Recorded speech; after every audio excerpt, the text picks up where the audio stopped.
It's time for the Phil Ferguson Show.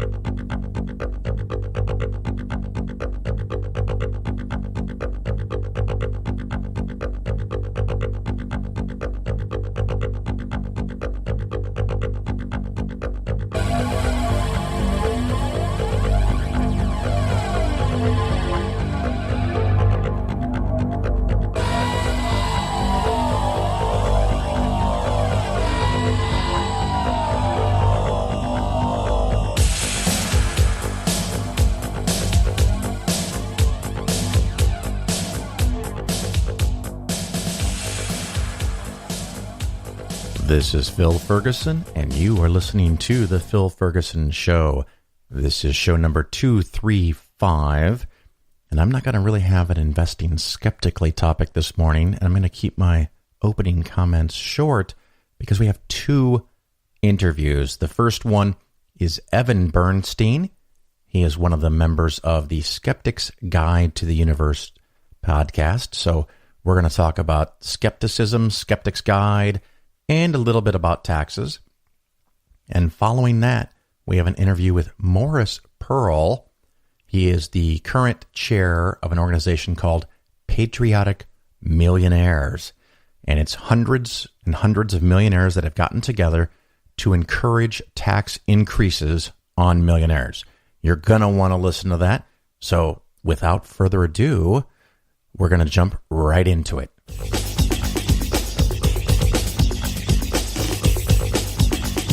All right, everybody, welcome back. This is Phil Ferguson. Of course, you are still listening to the cleverly titled Phil Ferguson Show. With me today, I have one of the rogues from the Skeptics Guide to the Universe and all-around cool dude, and I think he's a tax expert, Evan Bernstein. How are you, sir? Phil, I'm fine. Thank you for that nice introduction. Very kind of you. Oh, you're so sweet. And what is your relationship to taxes? You have a degree, a license? What's going on? Yeah, I am what I'm called is annual filing season certified. So what I do is I take a test, I take courses and a test each year in order to not just prepare tax returns for individuals and businesses, but to also do some limited representation for them in case of things like audit and any other communications that need to be done with either the IRS or the state agencies. And how long have you been doing this? Well, 2011 officially that I've been doing it. And I say officially because if you go to the way, way, way back machine in my life, this is the late 80s. I went to school initially for business and accounting. And then I sort of got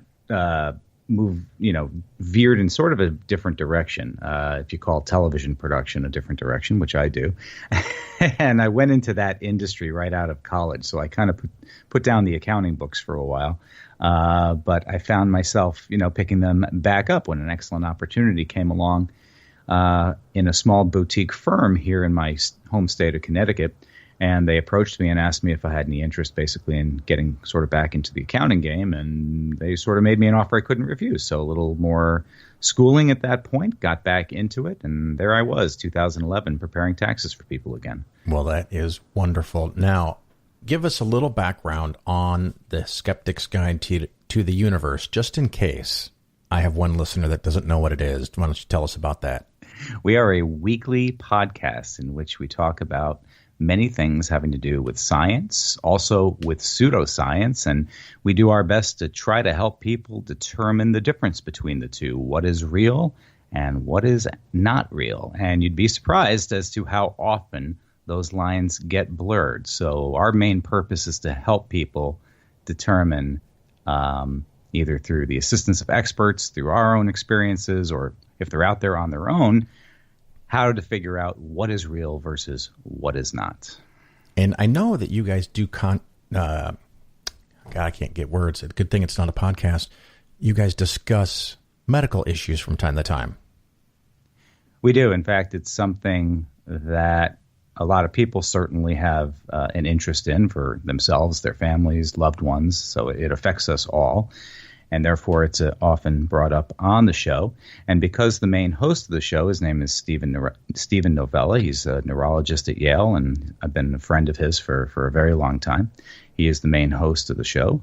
So we are in a nice position in which Steve can talk from a position of authority when it comes to things having to do with medicines and what is also called colloquially as alternative medicines, things that fall outside the mainstream practice of scientific medicine. And Steve's become kind of world renowned for being able to help people determine real medicine versus, say, fake medicine or what we call alternative medicine. Yeah, I think, what that old joke, what do you call alternative medicine that's been proven to work? Real medicine. Yeah, just medicine. That's right. It works, bitches. That's right. You can't have your foot in one and the other. It's either been scientifically established or it's not scientifically established. There's really not much of any kind of gray area in between. I didn't tell you, but you are allowed to swear if you so desire on the show. Oh, that's great. I appreciate that. Yeah. We'll see, depending on what sort of topics come up. You may hear me get excited about a couple things. I am a regular listener to the Skeptics Guide to the Universe, and I love the skepticism, but the show doesn't go into some areas that I love to talk about. One is you don't really get into atheism. You don't cover financial stuff. That's what I do. And politics is kind of danced around a little bit. So you guys have your target. And what I wanted to talk to you about, have you looked at this GOP proposed tax cut? Dare I call it that? Yeah, I have looked at it. I can't say that I've read the actual bill itself. It's called H.R. 1 for those who want to look it up online and slog through all 1,200 plus pages of it. Good luck. I'm not that much of a masochist. And I think primarily the reason I'm not doing it is because I do expect some changes and frankly some significant changes to be made to it because it's got issues. It has issues in regards to its political viability. It has issues in regards to its popularity, certainly on both sides of the political spectrum. Democrats are very much, against most of the things in there, and there are quite a few Republicans that are also unhappy with how this came out and what it ultimately results in the short term and in the long run. So my prediction is that we're going to see changes to this. So that's my main excuse, if you want to use it for that, as to why I have not, directly delved into it so deep. But I've been looking at it, kind of the main topics and the main points that people are bringing up. And there are some, interesting things to sort of take note. And depending on which news outlet you fancy, you may get sort of a different story than the next news outlet as far as good, bad, or indifferent about the plan. Well, the curious thing is I'm torn. I like personally the idea of a tax cut. However, we can't pay our current bills, so I'm bothered by this idea, and I think this goes back a generation or two. In Republican strategy is they want to starve the beast. So if they can take the money away and make the deficit so big that the other side will finally capitulate and allow them to cut social services, that's the way they're going to get it. Because if you tell someone up front that you want to cut Social Security, Medicaid, unemployment insurance, and things like that, people don't get very excited for that at this point in time. If by not getting excited, you mean extremely upset. Yeah, I'm in total agreement with you there. And I think that is also my chief concern with what is being proposed as it's being proposed right now, is that it is by no means deficit neutral. Yeah, and of course, they want to get it small enough so they don't have to worry about the supermajority in the Senate that's needed, the 60 votes to block a filibuster, if they even follow that rule anymore.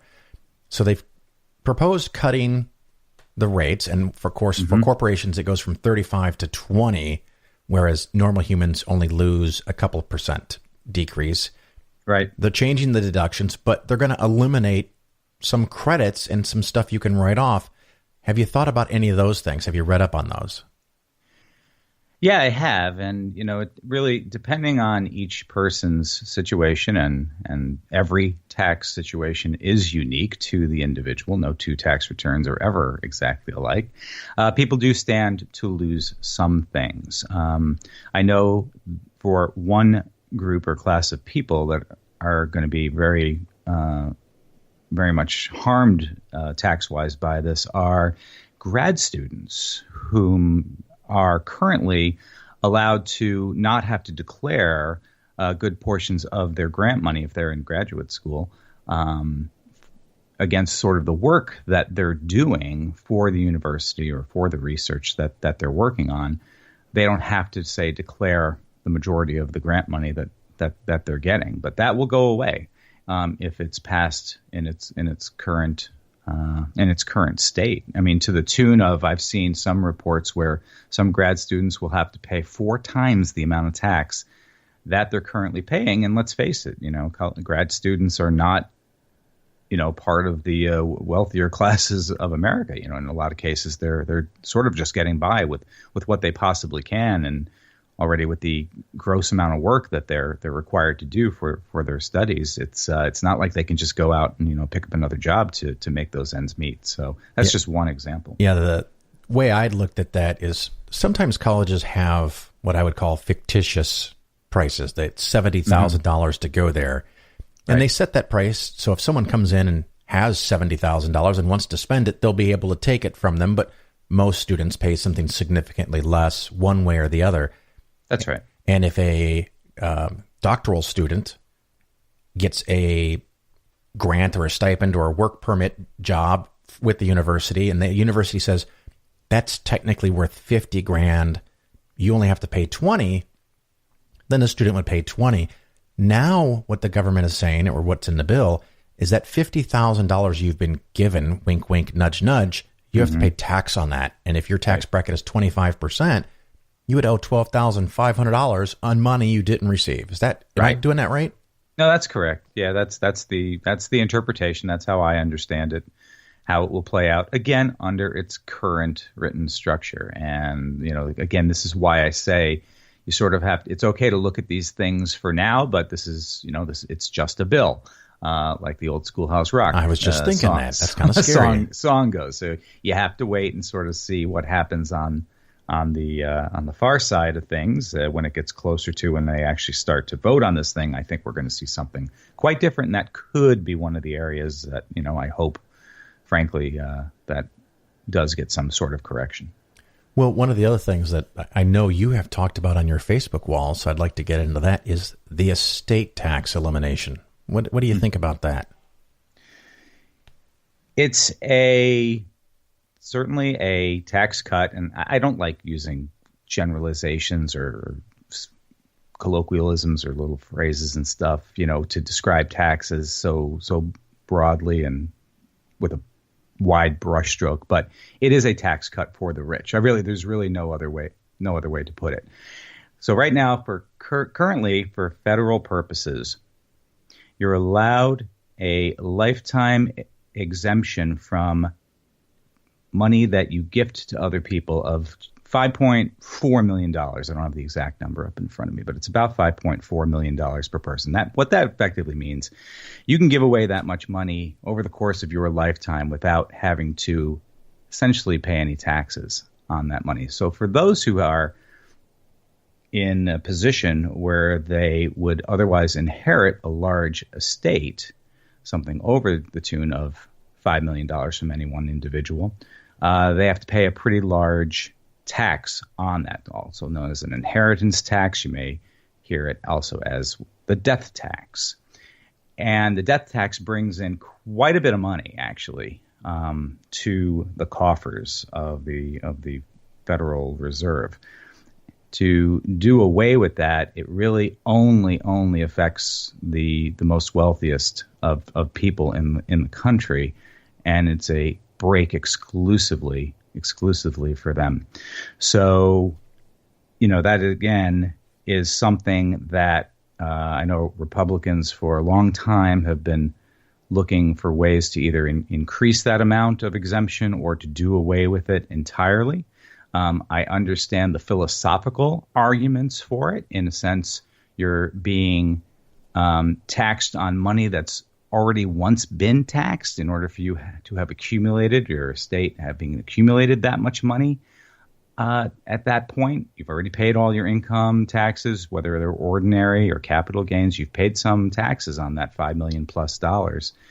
There's a point to be made that you should have the right to do with it what you want. However, in reality, dollars and cents, and again, going back to our deficits, this would really sort of blow things out of proportion. And it's a big reason why this proposal is by no means debt neutral. Well, I definitely agree with the end of what you said. I'm actually surprised that I'm going to be so vigorously in disagreement with this idea of being taxed again, because when I get paid, I have to pay taxes. When I buy things, I have to pay taxes. When the corporations take that money, they have to pay taxes. If they pay dividends, they have to pay taxes. When they pay employees, they have to pay taxes. So everything has already been taxed again.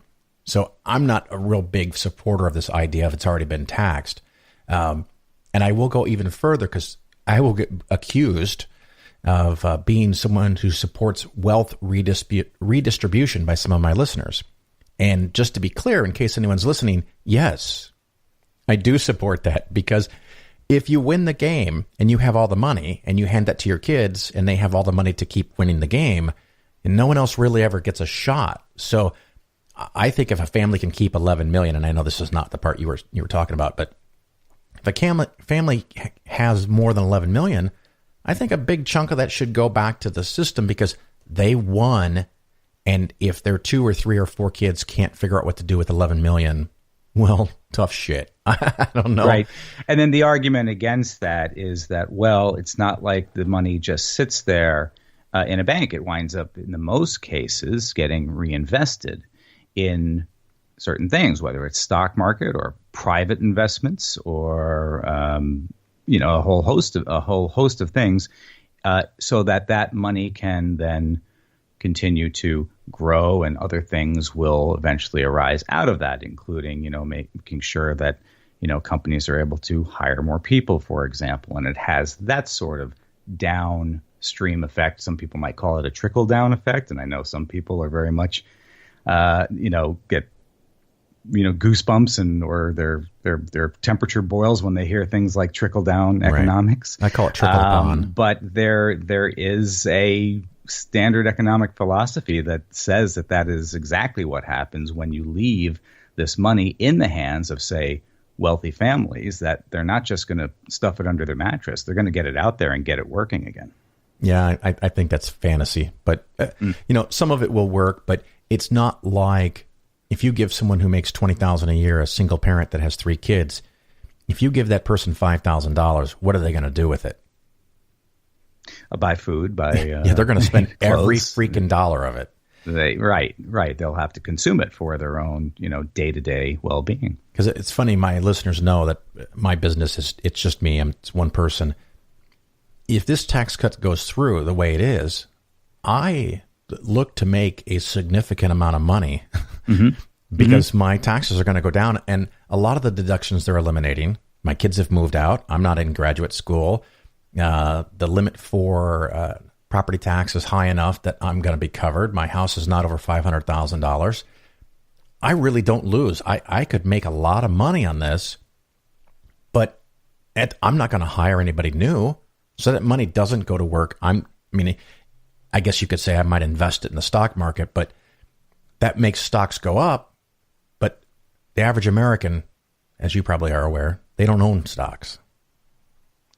Unless it's in their, say, 401k or something along those lines. You're right. They're not otherwise individual investors. That still seems to be reserved for people who have disposable income beyond just paying their bills and stashing some away for their life savings. This is mostly money that goes beyond that they're able to invest. And you're right. The lower brackets of Americans, and in the case I think you brought up, the $20,000 range, they certainly have no shot of having those sorts of things. At the same time, there is still a certain income levels of people who do effectively pay no federal income tax, and in some cases they actually get money back through the earned income credit. Indeed. And when we start talking about families families that do have limited income means, they certainly do qualify for those sorts of refundable credits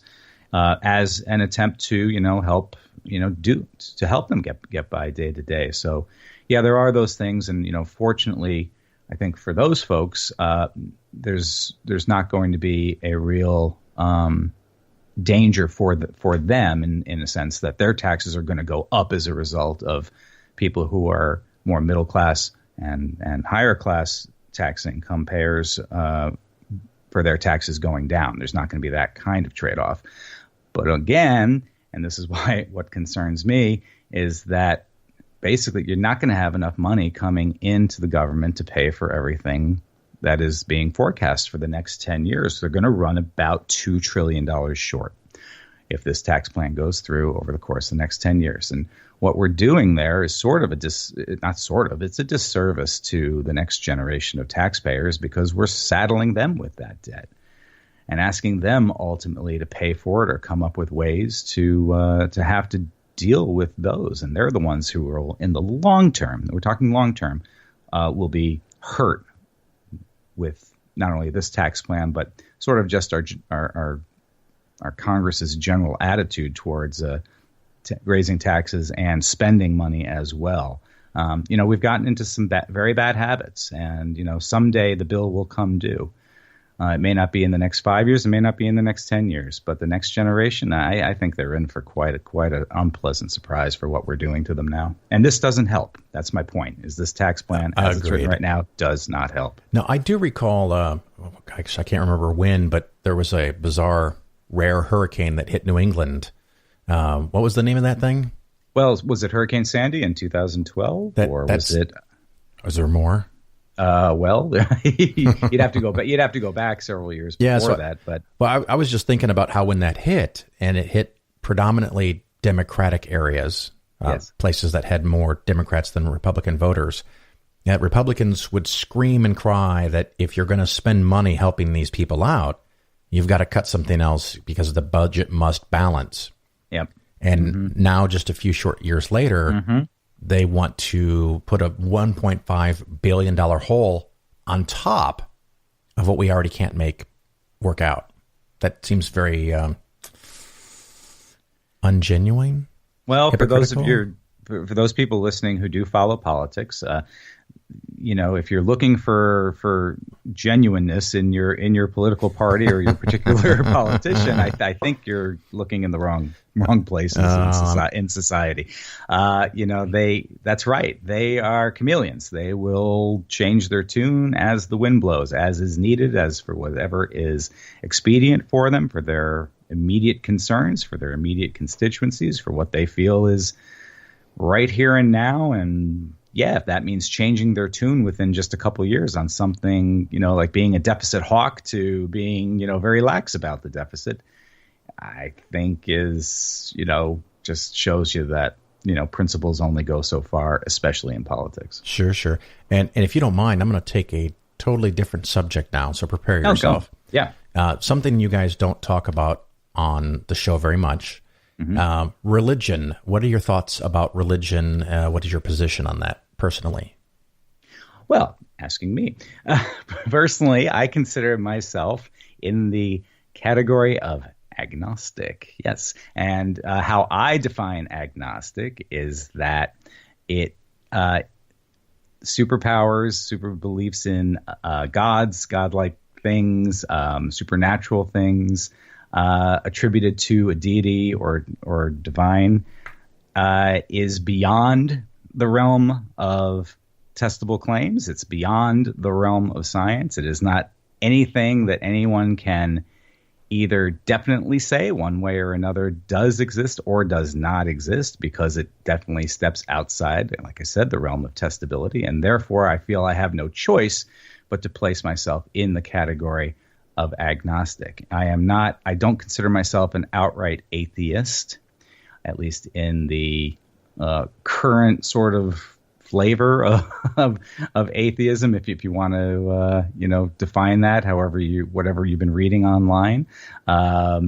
In that I cannot for 100% certain say there is nothing beyond the testable, because I have no means of making of coming up with a test to to actually validate that. If I tweak the definition of atheist for a moment, just play along with me. If the definition would be whether you have a belief or not have a belief, would you say that you are convinced or believe in any specific deity? Well, I mean, if you could put it like that, I mean, I definitely would be solidly in the atheist category of things, because I'd have to say no if it's just one of those things into those terms that people ask about, and my show much more frequently talks about the harm religion does to society. Yes. What have you seen in your area, or what have you thought about in that concept that you'd like to discuss? I was just chatting with someone earlier today over Facebook a little bit about this, and we touched on the great works of Christopher Hitchens, whom I was a great admirer of, loved his books, loved his articles. I liked his position on so many things, including many of them political, but none more than his stance on just how nefarious and how wronged people are through the quote unquote good intentions of religion and organized religion, church, synagogue, however, mosque, however, whatever your flavor of that is. And that we were talking about the problem in society of equating good with divine, and that is probably one of the main cruxes of why religion, at least for me and so many people, can't work, is logically inconsistent. Is that because people are groomed from a very, very young age to believe that divine equals good, or a God is good, in a sense, that you put this morality to it in those terms, and then everything else sort of follows after that. Whatever the dogma, the stories, the gospels, whatever it might be, you sort of have that as your bedrock for everything. And it was Christopher Hitchens who said that if he could change one thing about humanity, any one single thing, is that he would decouple the idea of faith and virtue. That is really, really the underpinnings to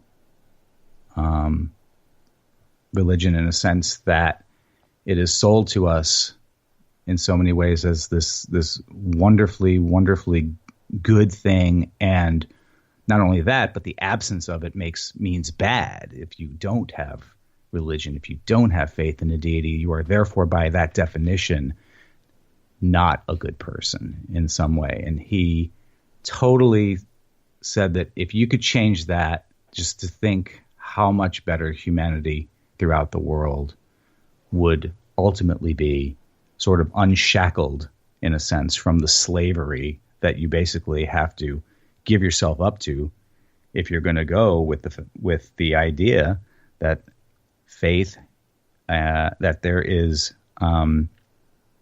morality and goodness in having this sort of devout faith.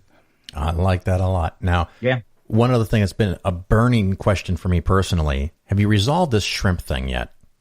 I'm glad you brought that up. No, I haven't, but I have begun my investigations, and I do appreciate you. And I guess we should say, for a little bit of background, recently at a convention in which you were attending, and I was also that's SciCon 2017 with Skeptics Guide. Yep, just a few weeks ago, we were playing our usual weekly game of science or fiction, which 3 questions or 3 statements are posed to the panel. And 2 of them are considered fact and 1 is considered fiction, and it's up to the panelists to determine which one is the fiction of the 3. So long story short, there was one of the 3 choices was that 60,000 pounds of shrimp was consumed daily in the city of Las Vegas, which represents more shrimp consumed in that one city than all other places in America on any given day. Effectively, that was the question. And I believe that was the fiction. I didn't think that. I thought there was something funny in the math there. That's quite a bit. But it turned out to be a fact, and it turned out a fact because it was deemed a fact by the judge. It was deemed a fact by the judge because they found it basically that claim online, and then could not find any opposing claim to it or something to officially refute it. Therefore, it was considered to be fact.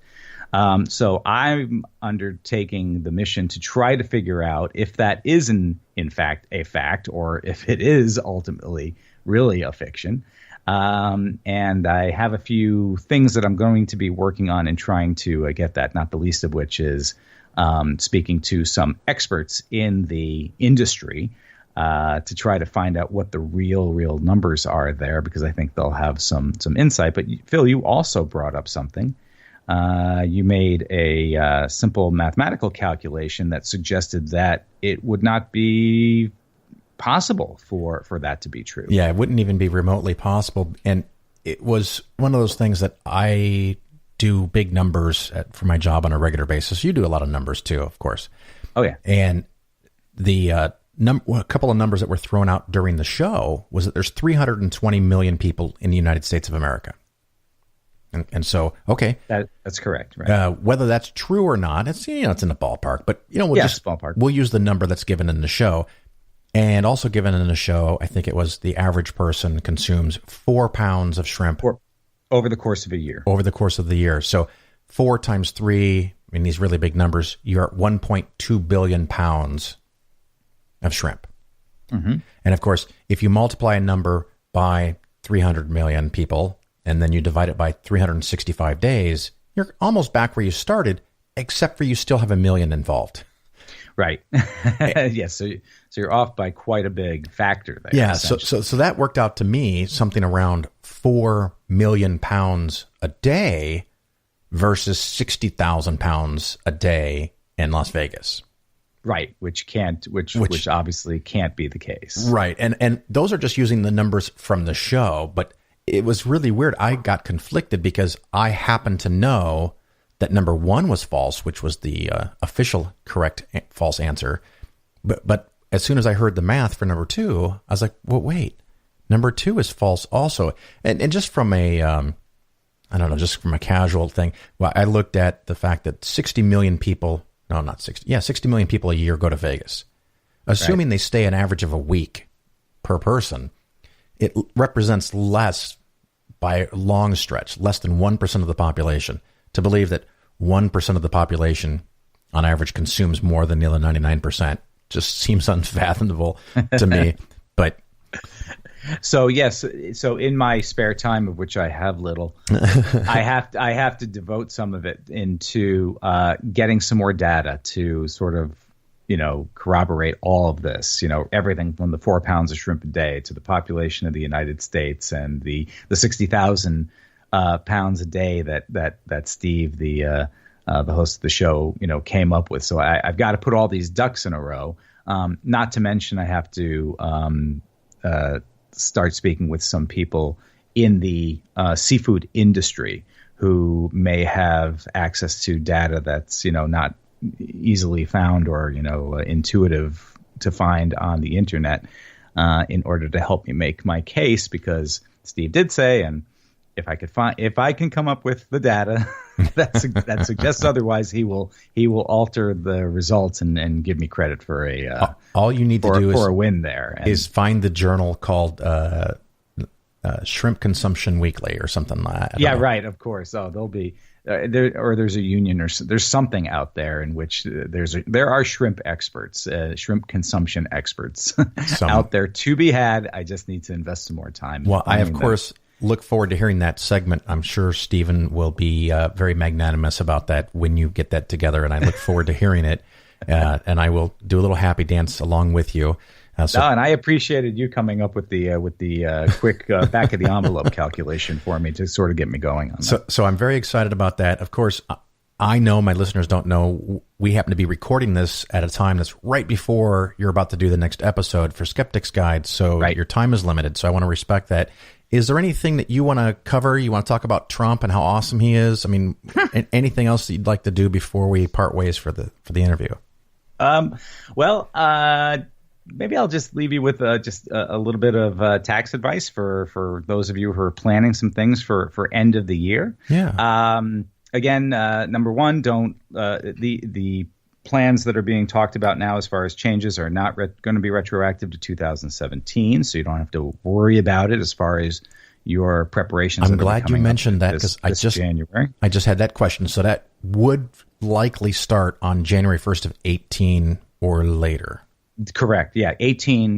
Year 18 would be the earliest that this would be implemented. So you don't have an immediate worry there. But there are a couple other things for those of you making who are givers to charities and these sorts of things. Don't forget that you need to get those in before December 31st if you are going to make any gifting to 501(c)(3)s or other qualified charities. Just make sure those are in. Make sure you get all your documentation as far as it. If it's going to be large contributions of $250 or more, or if it's not cash, if it's other properties, you need to I have a client who's going to be donating a piano, a $10,000 piano this year. They have to get it appraised. So after a certain size of the value of the gift, you have to have an appraisal in order to be able to write that off. So if you're planning that, make sure you got those ducks in a row. Also, for those of you at home who are self-employed and you are participating in a self-employed 401k, don't forget you have to make your employee share of your contribution, if you haven't done so already, before December 31st. That's up to $18,000 if you are under the age of 50. If you're 50 or older, you can go $24,000 if you want to do that. You can still make your employer portion of that contribution if you so desire up to the time that you file your taxes on April 15th. So you have that, but you got to get your employee portion in time. Well, I have one of those, and I like it very, very much. So listeners, if you run your own company, and Evan, you can answer this. I have some people that have a SEP IRA, and they can do a SEP IRA even if they just get $990 income, right? Yes, absolutely. Right. Can they have a solo 401k if they don't have their own company that they own and they're just getting $990 income? If they don't have their own company, right? They're just getting paid. Someone's paying them and tracking it. Yeah. So they're for 1099 filers, Schedule C filers. Yep. So you can qualify for, again, a couple different things. Sometimes it's a solo 401k. You can have a SEP plan of your own. Again, there are certain rules, and don't forget some income limitations to some of these things, especially with the is it with 401k? No, there are. Check with your plan advisor who's handling that for you to find out what deadlines are specific to your case for the December 31st upcoming deadline, if a portion of it needs to go in there. For those of you with a SEP, I believe you're going to find you have more flexibility in that you can wait until the time comes where you file your taxes, April 15th normally, or if you go on to extension and into next summer, which several of our clients do, that will buy you some extra time in order to put the money together so that you can make your SEP contribution. But again, best thing to do is check with your plan advisor specifically, and they will go over those details. And then the last question I'll ask you as the accountant, should people have someone help them do their taxes? Oh, what a great question. In some cases, absolutely.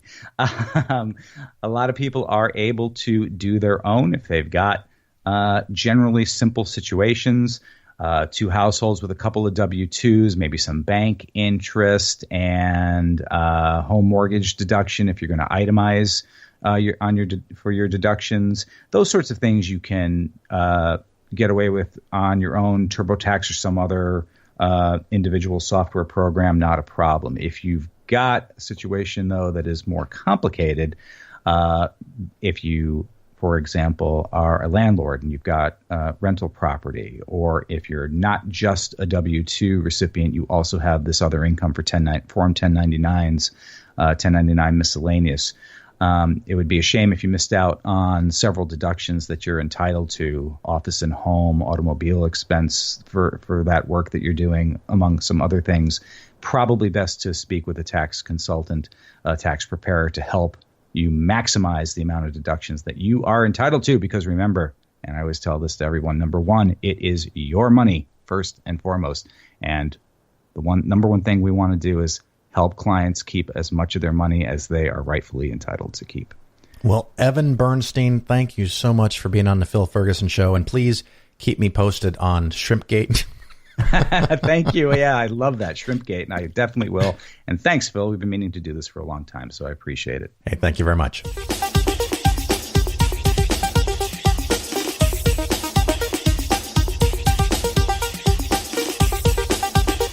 All right, everybody, we're going to come back and talk some more because I wasn't sure that Evan gave me a straight answer. So, Evan, my question is, if someone has their own like little side consulting business, they make a few dollars, they don't have a company, an LLC or a partnership or anything, they just make some side money and it's paid all to them via a 1099, can that person have a solo 401k? Phil, the short answer is yes. They are entitled to have a solo 401k, and they will be able to deposit up to as much as the limits allow, which is $18,000 if you're under 50 or $24,000 if you're 50 or older.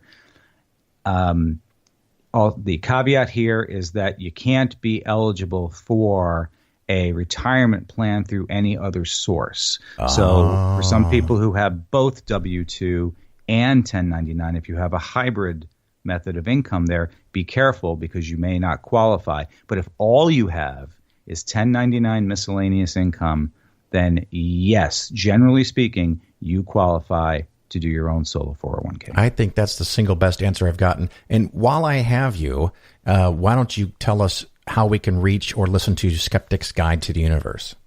You can find us online at www.theskepticsguide.org. That is our website. And if you care for social media, we are primarily on Facebook. Look up The Skeptics Guide to the Universe for a lot of great information, articles, and other things at our Facebook page. Well, thank you for playing along and coming back for just a 2-minute thing. I know you've got to go. So, Evan, once again, thanks a lot. Yeah, I didn't want to leave any threads dangling or untangled, and I appreciate you re-asking and restating the question. So you're welcome, Phil. Have a good one. Take care.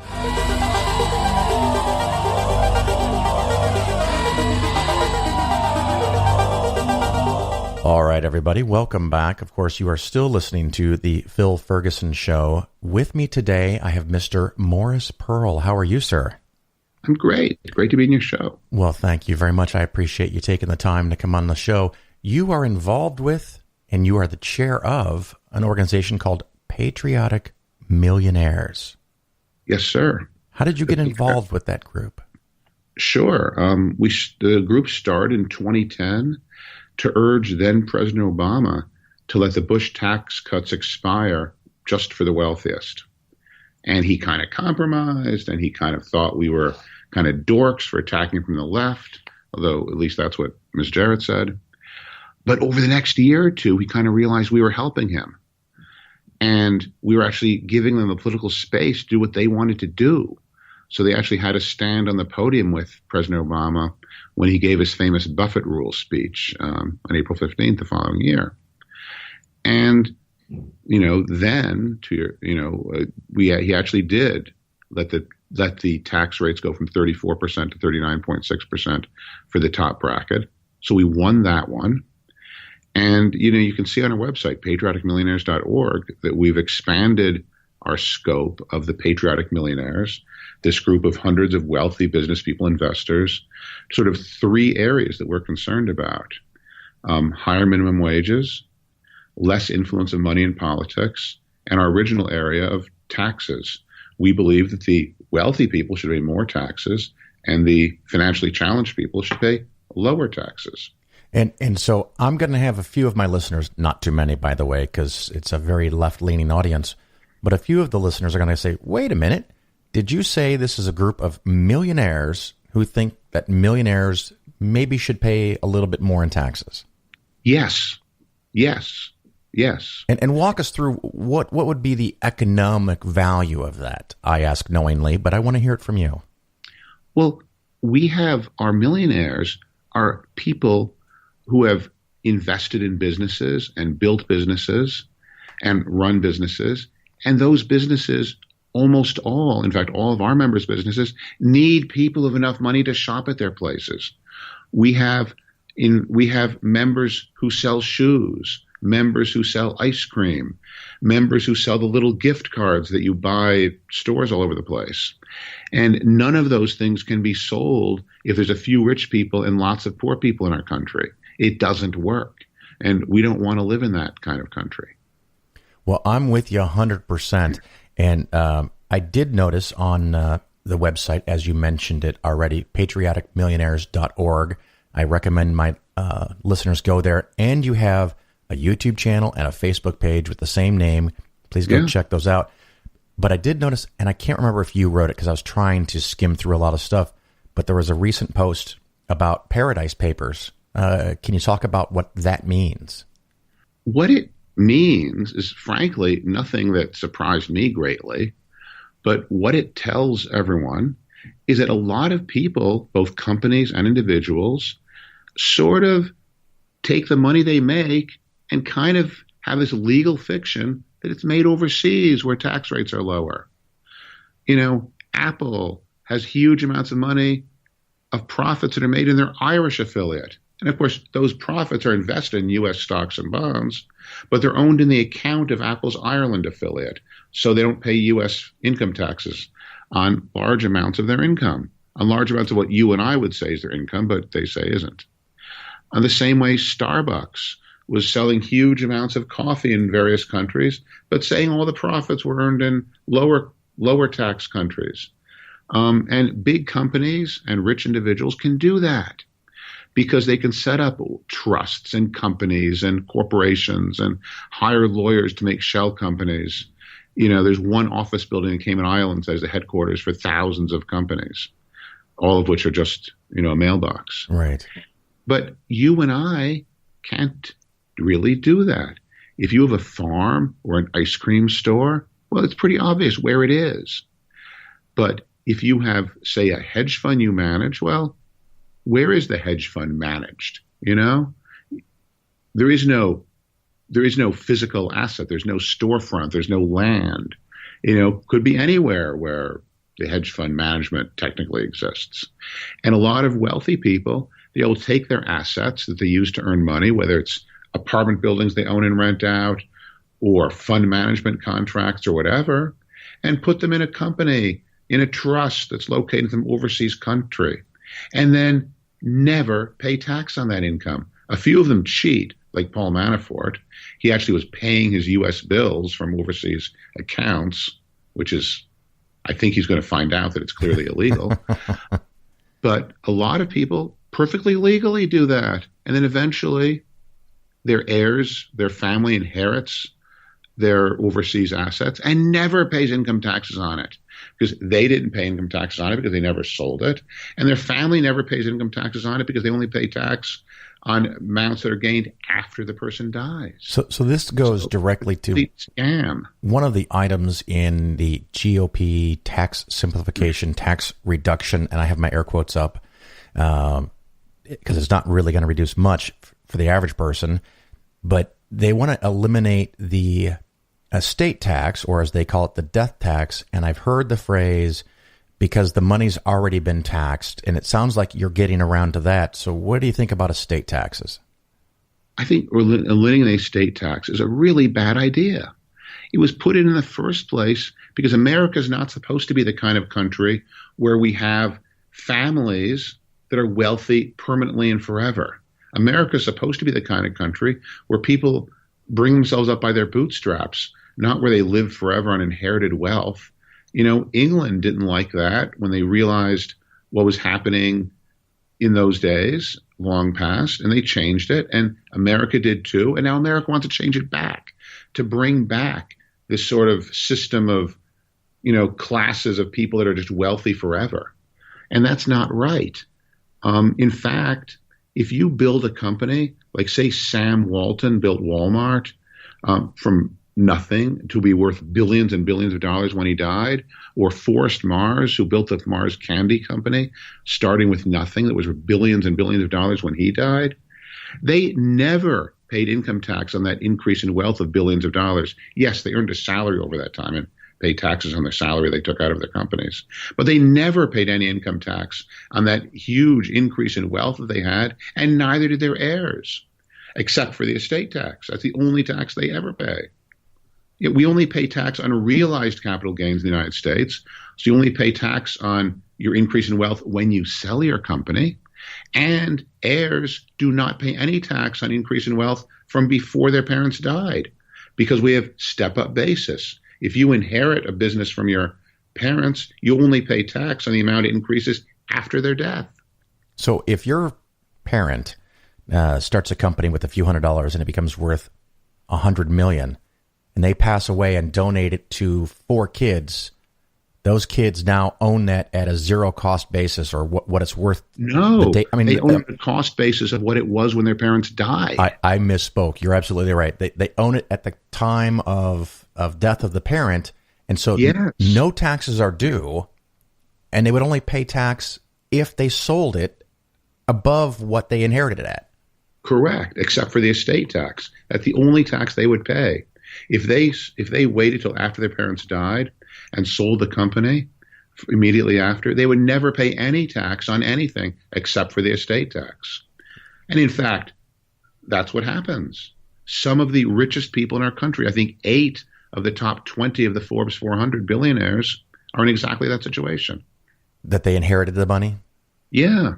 Now, I also saw an infographic, I think this was on the Facebook page, that 3 American citizens have more wealth than the bottom 50% of the population. Is that correct?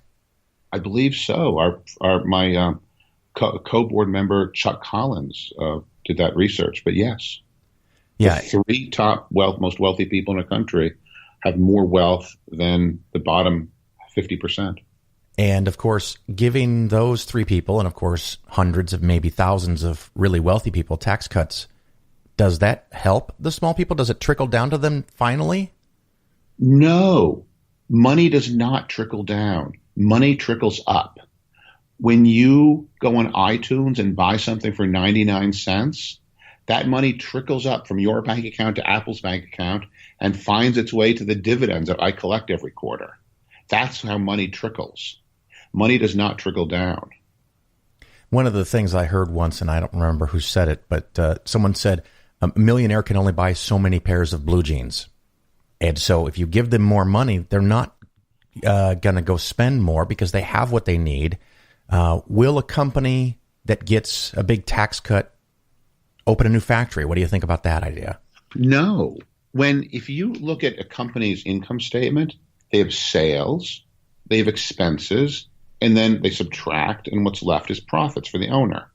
And the expenses include many things: salaries, taxes, rent, buying the stuff that they then sell. And if you decrease one of those expenses, if you decrease one expense, that doesn't mean they look for some other expense to increase. That means they have higher profits. If you decrease their rent, that doesn't mean they're going to give people raises. And if you decrease their taxes, that still doesn't mean they're going to give people raises. Fair enough. Now, one of the other points on the website is a livable wage. What is a livable wage in the United States? Well, we're supporting a $15 an hour federal minimum wage. We think that at the level of $15 an hour, most people will be able to afford to sort of participate in the economy and buy stuff. It sounds pretty straightforward and simple. How do we get there, though? We change the law. It's just that simple. We just pass a law. We get the U.S. Congress to amend the Fair Labor Standards Act to change the minimum wage from $7.25 and $2.13 for people that are eligible for tips to $15. The other issue is political equity.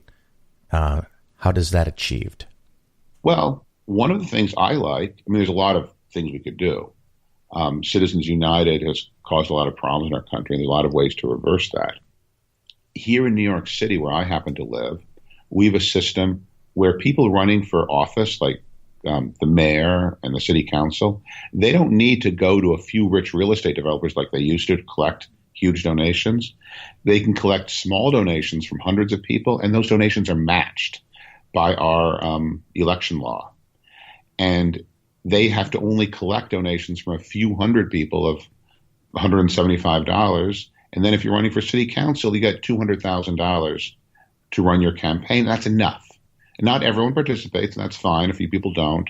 Michael Bloomberg, the billionaire, ran without participating in that system. But enough people do, so it's really changed the face of our city council.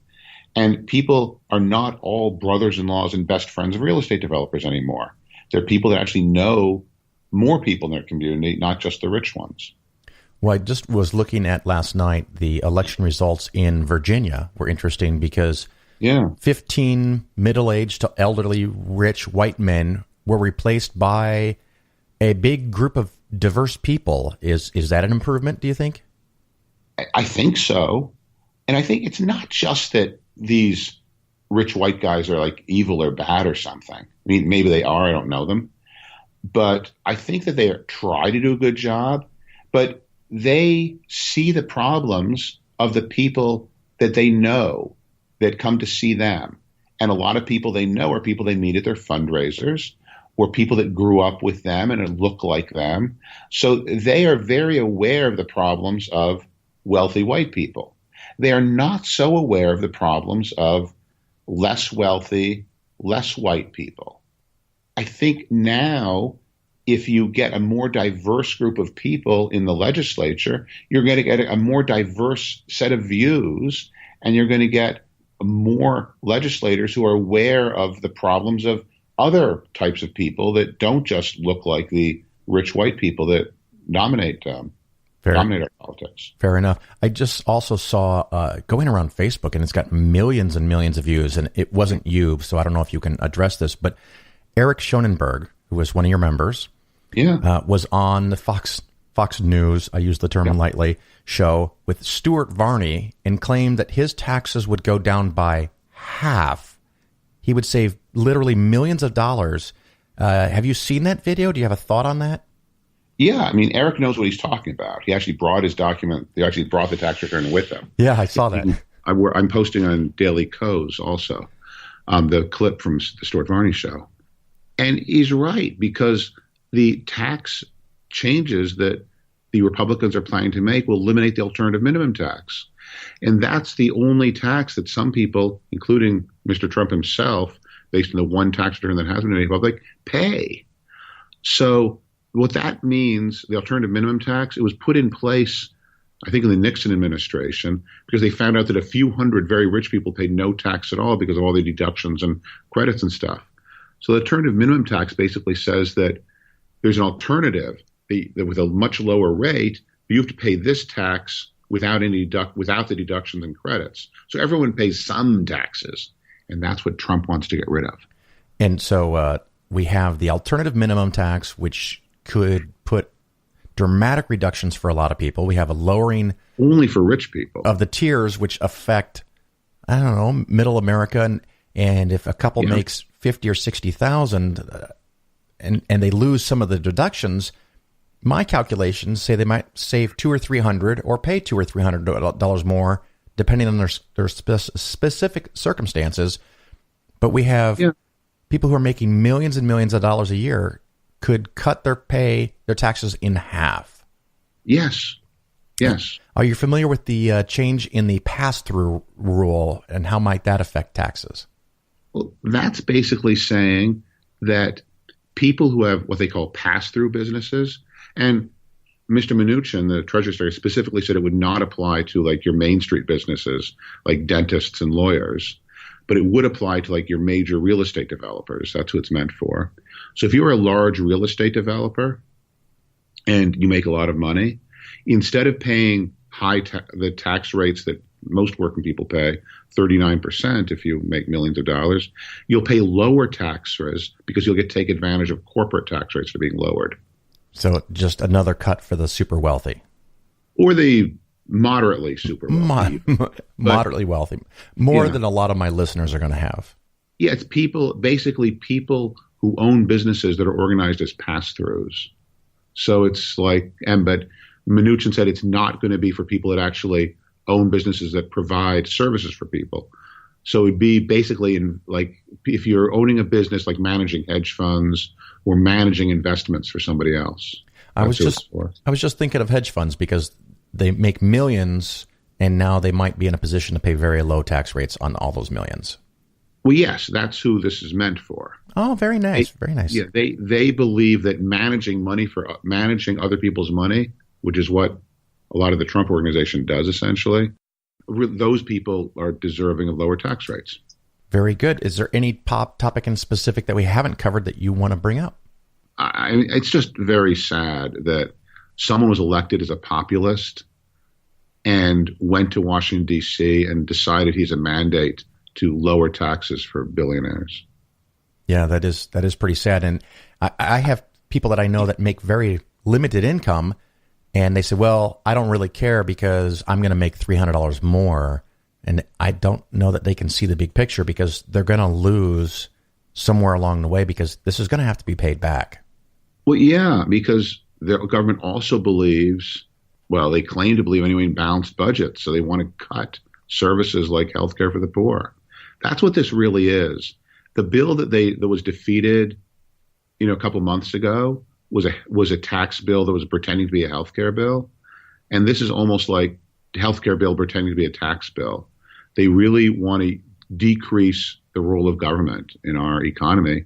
They want to have government take in less money and from the rich, and they want to have government send out less money to the poor. Very good. Well, how can people reach you or the organization one more time? PatrioticMillionaires.org. Just look at PatrioticMillionaires.org. We have a button to sign up, and you can see our stuff. Very good. Appreciate your time very much. Thank you so much. Great to be in your show.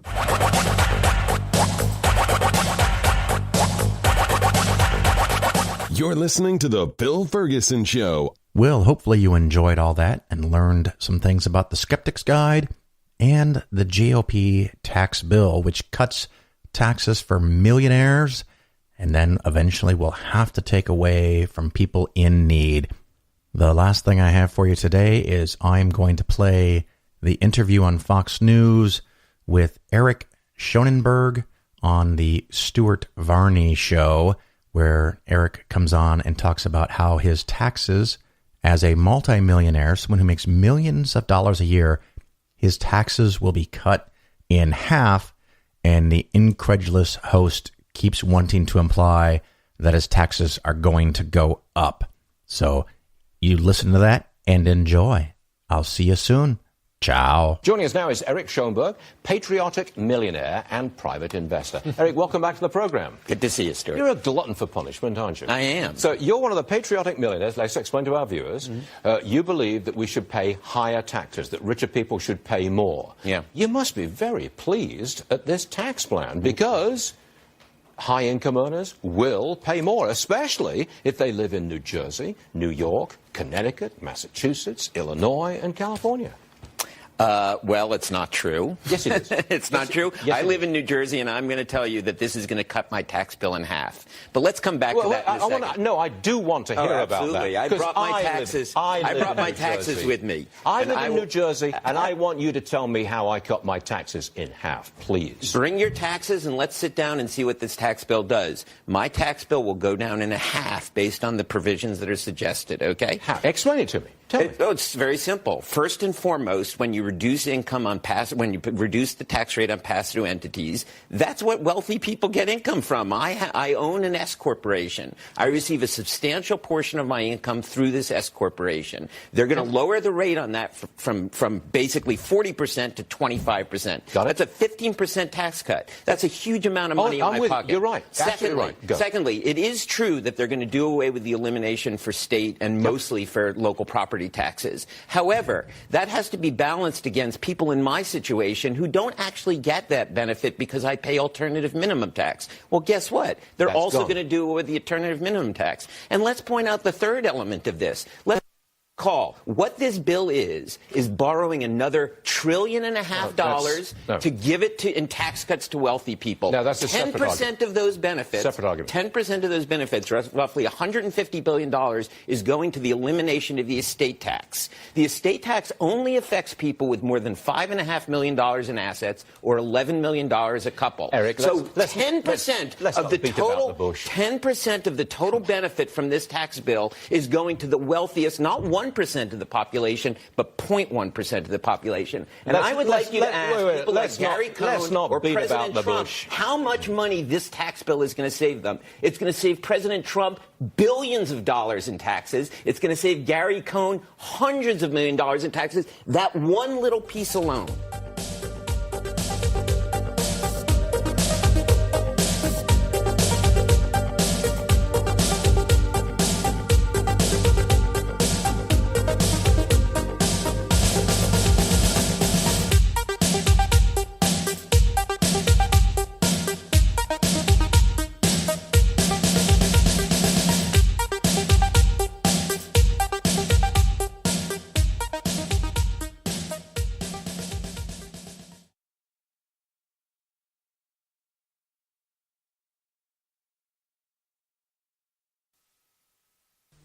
Oh my goodness.